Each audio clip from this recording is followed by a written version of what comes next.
Hello, everybody. We thought we would come on and do a quick chat about something that is really personal to me right now, and something that some of our members have asked us about recently, and that's coming out as polyamorous to friends and family and maybe colleagues. Coming out much the same way you would come out as if you were straight, gay, bi, asexual, whatever else that might be. So coming out as far as making it public, letting it be known. Yes, letting it be known. I mean, you might want to do things differently, but this is just one thing that we thought we might want to chat about, and something that I'm currently thinking about right now. Well, what's come up that you're currently thinking about it? Well, first I think we should tell people who we are. Okay, let's do that. I'm André. I'm a registered psychotherapist in Toronto, Canada. And I'm Tara Franco. I'm a Relationship and Awesomeness Coach, and together we are TNA. Hey. We have this group, Let's Talk Poly, as well as another group called TNA. Both of us offer support to individuals and couples who are looking to find their authentic self and perhaps come out themselves as polyamorous or non-monogamous, or dealing with those issues. So Good. So you were saying that you want to bring up the subject of coming out to people, right? So what drives that? Why should we want to come out? Why are you wanting to come out at this point? What do you want to say about it? Well, that's a good question. I think anybody who wants to come out has to decide like what it is and why they're doing it. Okay. For me, the reason I'm looking to do it is because many of you know I'm a Relationship and Awesomeness Coach. Awesome. And I'm starting to advertise my services and serve our community, and I want to be the one that shares this information with my family. Most of my friends already know that I'm polyamorous, but my immediate family doesn't. And my fear, I guess, is that they will find out through another means without me having the opportunity to share my story and why I'm doing this and why it's important to me. So what is it about being polyamorous or non-monogamous or ethically open, any of these things, that would warrant some kind of exploration or a dialogue? What is it about being poly that requires that? I guess, that's a really good question. Really, it should be something that's normal to me. It should be. And we talk about this all the time, right? How do you normalize it? Because, polyamory in its true nature is about loving multiple people. So what is wrong with loving multiple people? But I think there's a perception out there that there's more to it, and there seems to be sometimes a bit of shame about it. We have some of our own religious background that's maybe driving our fear to announce it more publicly. I don't know. So there may be some type of religious moral context or supposition that makes it in some way wrong or even possibly dirty? Yeah. Yeah, I'm told by some people that they get this response from people when they announce that they're poly, that they are automatically going to want to sleep with everybody, which may be the case, but it's not necessarily the case, right? So it doesn't mean that we are promiscuous by nature or necessarily, or that there might even be some consideration that we are in some way dirty because we might have more than one partner. But it's also, I guess in some ways, almost like a political, could you say, statement, that the idea that there might be one more or several more different aspects to being in relationships other than being just single or monogamous, that there might be, like we are, a variety of different options, right? There are different facets, different possibilities, but that they should all be normalized. They should be tailored to what we are wanting and what is expressive and true of ourselves, not that something that we feel that we have to conform to, that we might be able to normalize it and take away the stigma associated with it, the misconceptions with it. So coming out and being able to talk openly about it and offering people the opportunity to ask questions about it in a very neutralized way will kind of demystify it and destigmatize it, hopefully. And I'm not saying that you have to do this. You may have reasons to do it or not to do it.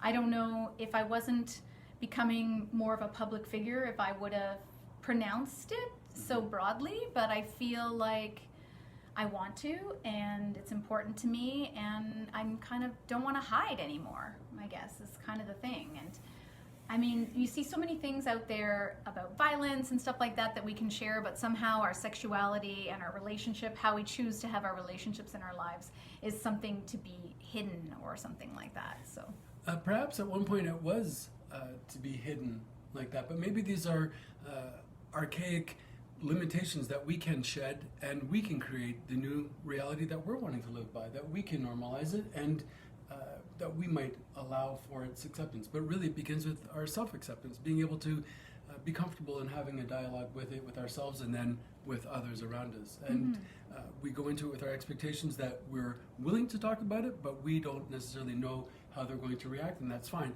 But we know that we are comfortable with our own position towards it. And I am a bit nervous about it, to be honest. Like I'm not sure they'd be surprised. It's mostly my parents that I'm worried about. They know. Trust me. You think they know? On some level, the unconscious knows.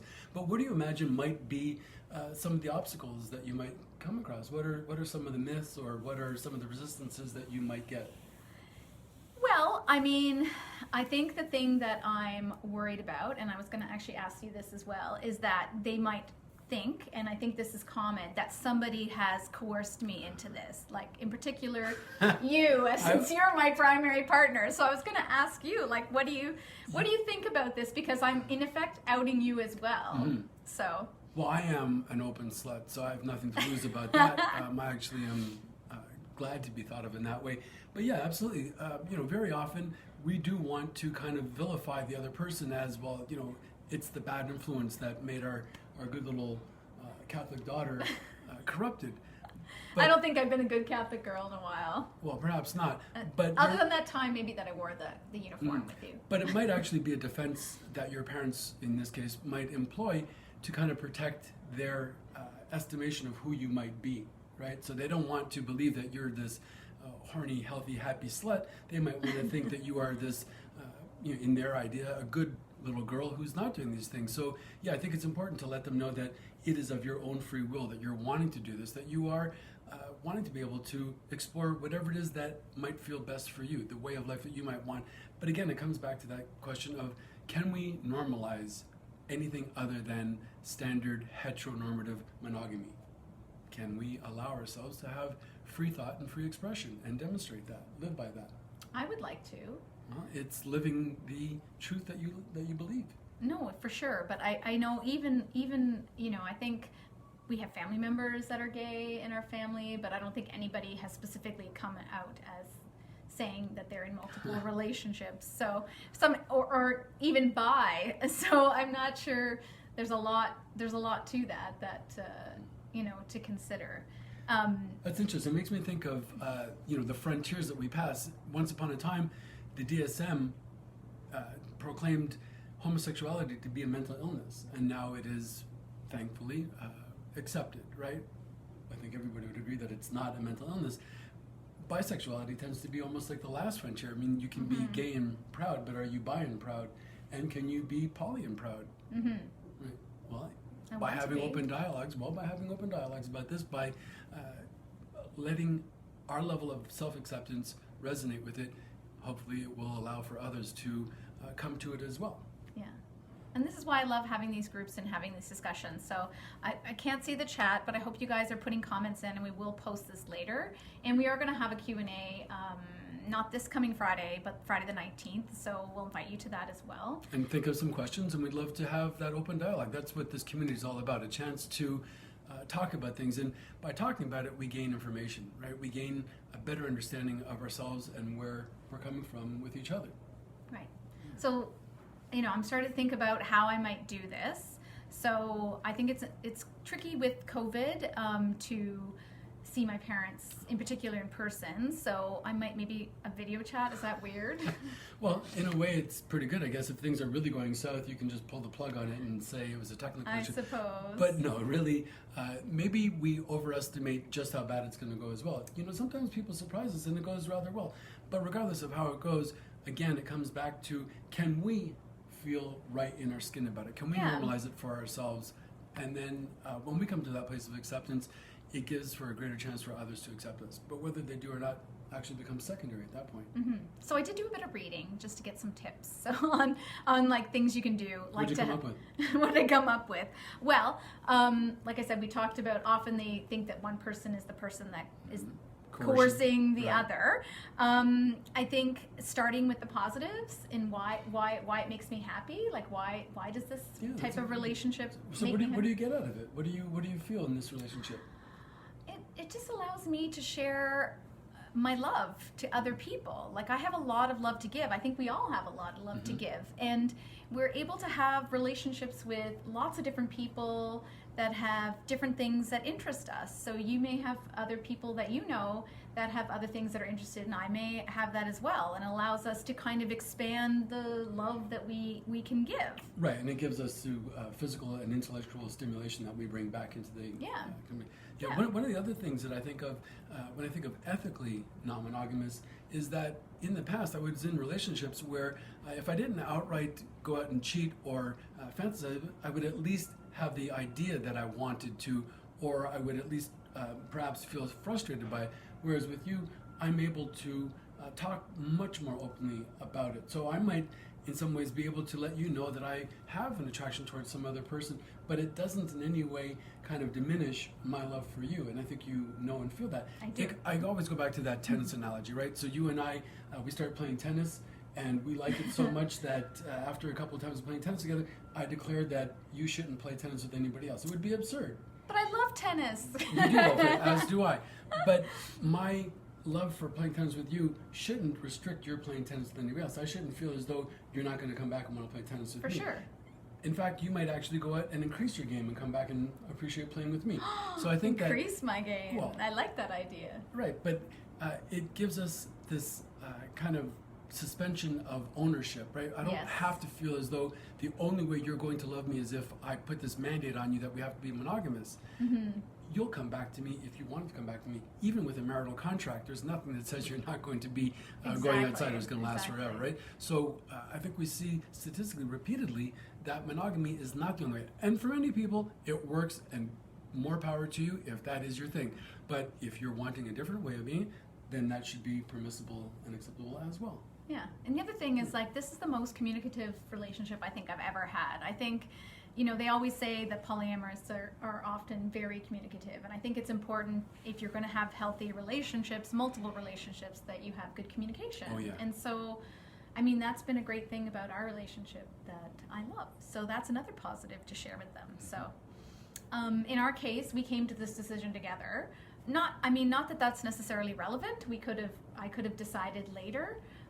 But, you know, we did come to it together, so that's proof to me that I wasn't coerced. No, but also I guess we lucked out in that way that we got to both discover at the same time. Yeah. You know, there's advantages and disadvantages to both, right? So if somebody's already been in this kind of situation before, this type of relationship, they can help their partner walk through it a little bit, but their expectations might be different.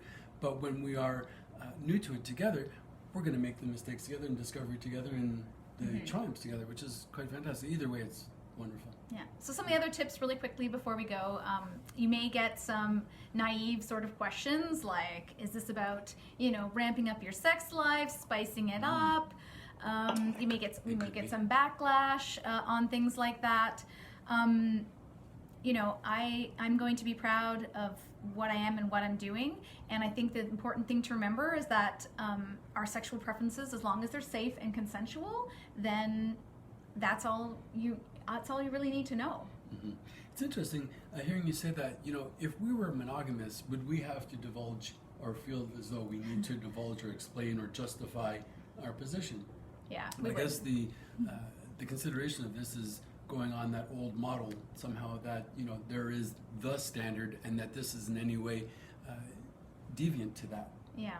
And maybe at the moment it is still not quite the norm yet, but maybe it can be normalized, or rather not the average yet, but it is definitely normal. It is just another way of being.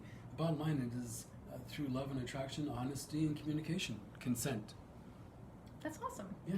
Well, I think with that, we can say goodbye. All right. So, till next time. Till next time. Thank you for everyone who was watching and putting comments in. We will post this in the group shortly so that you can see it, and have a great day. Thank you.